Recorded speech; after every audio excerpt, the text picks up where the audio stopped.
Assalamualaikum warahmatullahi wabarakatuh.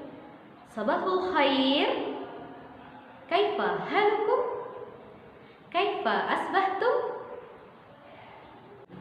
Tayyib, hayya bina darsana biqiraati basmalah. Bismillahirrahmanirrahim. Hari ini kita akan belajar kisah. Nah, sebelum masuk ke pelajaran kisah yang baru, kita ulang kembali pelajaran kisah yang telah lalu. Nah, siapa yang masih ingat minggu kemarin pelajaran kisah kita tentang Nabi siapa? Ya, kemarin kita belajar tentang kisah Nabi Soleh alaihissalam. Nah, Nabi Soleh kemarin diutus kepada kaum Samud. Nah, kaum Samud ini termasuk kaum yang tidak bersyukur kepada Allah Subhanahu wa taala. Padahal Allah sudah sangat baik kepada kaum Samud. Allah berikan kaum Samud nikmat yang sangat banyak. Akhirnya apa? Karena mereka melanggar perintah Allah, Allah azablah mereka berupa angin topan. Hari ini kita akan belajar kisah Nabi Lut alaihissalam. Nah, kira-kira Nabi Lut ini diutus kepada kaum siapa ya, anak soleh-soleha?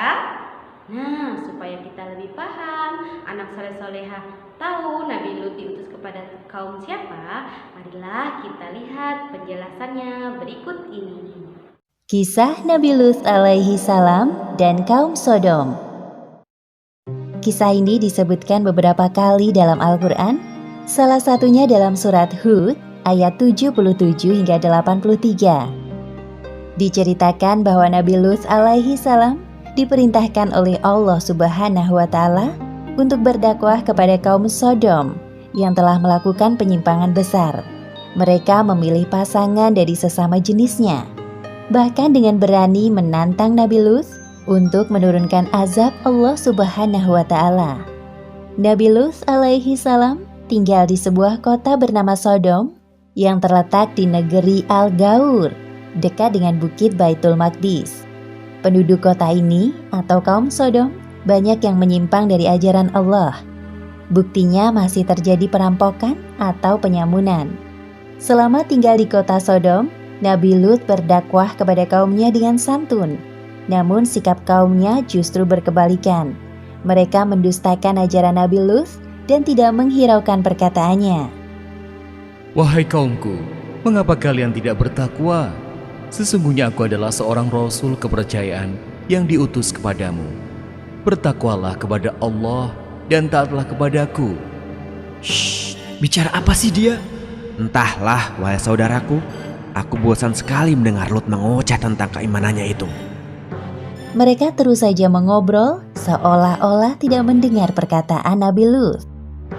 Wahai kaumku, aku sekali-kali tidak minta upah kepadamu atas ajakan mulia ini. Jadi, engkau kemari minta upah kepada kami? Ini, ambillah. Kebetulan aku punya banyak uang dari hasil rampasan para musafir. Astaghfirullahaladzim. Sesungguhnya, mengambil hak orang lain adalah perbuatan yang zalim. Wahai kaumku, segera bertaubatlah kalian. Kemudian, Nabi Lut meninggalkan tempat itu dengan perasaan hancur. Tidak sekali dua kali mereka bersikap buruk kepada Nabi Lut. Namun Nabi Lut tidak putus asa.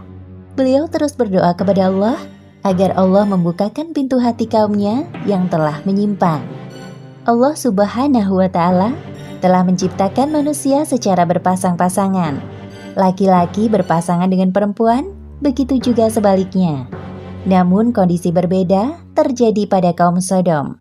Para laki-laki dengan bangga memilih pasangan mereka dari jenisnya dan meninggalkan istri-istri mereka. Wahai kaumku, mengapa kamu mendatangi sesama lelaki di antara manusia, dan kamu tinggalkan istri-istri yang dijadikan oleh Allah untukmu? Bahkan kamu adalah orang-orang yang melampaui batas. Wahai Lut, mengapa engkau selalu ikut campur dalam urusan kami? Urus saja urusanmu sendiri.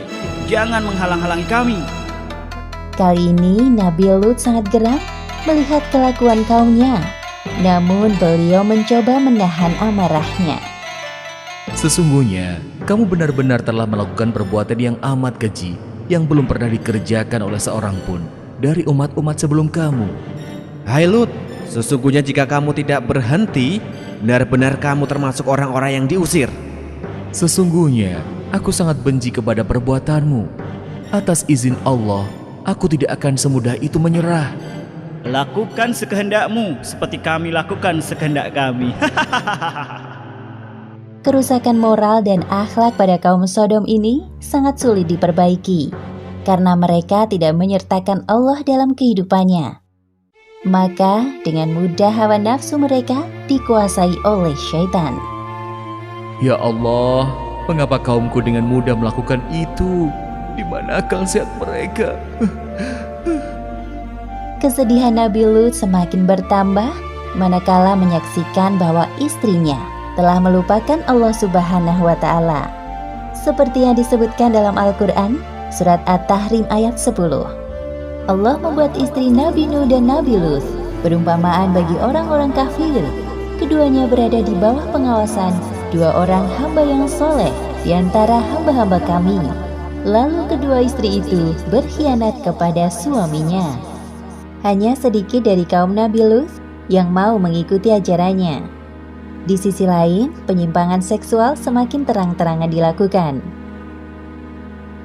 Wahai kaumku yang malang, sebelum azab Allah tiba kepada kalian, segeralah kalian bertaubat.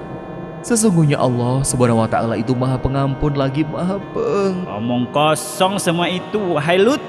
Datangkanlah kepada kami azab Allah jika kamu termasuk orang-orang yang benar. Nabi Lut tidak habis pikir dengan permintaan kaumnya. Kemudian dalam keputusasaannya, beliau memohon kepada Allah. Ya Tuhanku, tolonglah aku dengan menimpakan azab atas kaum yang berbuat kerusakan itu. Beberapa hari kemudian, datanglah 3 malaikat ke rumah Nabi Lut. Mereka menyamar sebagai manusia yang rupawan. Tidak ada yang mengetahui tamu Nabi Lut kecuali istrinya yang durhaka. Semoga kaumku tidak menyadari kedatangan mereka. Ya Allah, selamatkan tamu-tamuku ini. Namun istri Nabi Lut malah memberitahukan keberadaan tamu-tamu suaminya kepada kaum Sodom. Tak lama kemudian terdengar suara ketukan dari luar. Ya Allah, pasti itu mereka. Pada saat itu juga, para malaikat utusan Allah mengungkapkan jati diri dan tujuan mereka datang ke kota Sodom. Hai Lut, sesungguhnya kami adalah utusan-utusan Tuhan. Sekali-kali mereka tidak akan dapat mengganggu kamu. Sebab itu, pergilah dengan membawa keluarga dan pengikut-pengikut kamu yang tertinggal kecuali istrimu. Hah? Jadi kalian... Ketukan pintu rumah Nabi Lut semakin keras. Kemudian Nabi Lut bergegas mendatangi arah suara. Buka pintunya, wahai Lut. Kami tahu engkau ada di dalam. Ada apa ini? Mengapa kalian bersikap seperti ini? Wahai Lut, kami dengar dari istrimu bahwa hari ini engkau kedatangan tamu-tamu yang rupawan. Sesungguhnya, mereka adalah tamuku. Maka janganlah kamu mempermalukanku. Dari penjelasan tadi, dapat kita simpulkan bahwa Nabi Lut Allah utus kepada kaum Sodom. Nah, kaum Sodom ini ternyata mempunyai sifat. Yang pertama, dia suka sesama jenis. Kemudian yang kedua, kaum Sodom suka merampok atau berbuat kejahatan. Nah, anak soleh-soleha, alangkah baiknya kita tidak mengikuti apa yang sudah dicontohkan oleh kaum Sodom. Nah, padahal Allah sudah menciptakan manusia itu secara berpasang-pasangan. Artinya laki-laki pasangannya perempuan. Nah, tapi berbeda dengan kaum Sodom tadi. Mereka malah suka perempuan sama perempuan dan laki-laki suka sama laki-laki. Astagfirullahalazim, kita tidak boleh seperti itu ya, anak soleh-soleha. Nah, kemudian lagi kaum Sodom juga suka merampok. Jadi siapa yang lewat di depan area kaum Sodom, maka mereka akan dirampok oleh kaum Sodom. Kemudian juga anak soleh-soleha, nah dengan kejadian tersebut Allah mengutus malaikat jumlah malaikatnya tadi ada berapa? Ada 3 orang. Allah utuslah malaikat itu ke rumah Nabi Lut alaihissalam. Supaya apa? Supaya menguji kekuatan iman daripada kaum Sodom. Nah, Nabi Lut tidak boleh memberitahu kepada kaum Sodom. Nah, tapi rupanya istri Nabi Lut, beliau tidak amanah. Istri Nabi Lut malah menceritakan bahwasanya di rumahnya ada tamu 3 orang yang sangat ganteng atau yang sangat tampan. Akhirnya apa? Kaum Sodom berbondong-bondonglah datang ke rumah Nabi Lut untuk melihat yang ganteng tadi. Nah, ternyata di situ istri Nabi Lut sudah melakukan perbuatan yang tidak baik, artinya tidak amanah. Nah, alangkah baiknya anak soleh-soleha, kita jika dipesankan atau diberi amanah, kita harus menjaga rahasia tersebut. Baiklah, Ibu rasa cukup dulu untuk hari ini. Hayya bina nahtatim darasna biqiraati hamdalah. Alhamdulillahirabbil alamin. Assalamualaikum warahmatullahi wabarakatuh. Nah, lepasnya nah.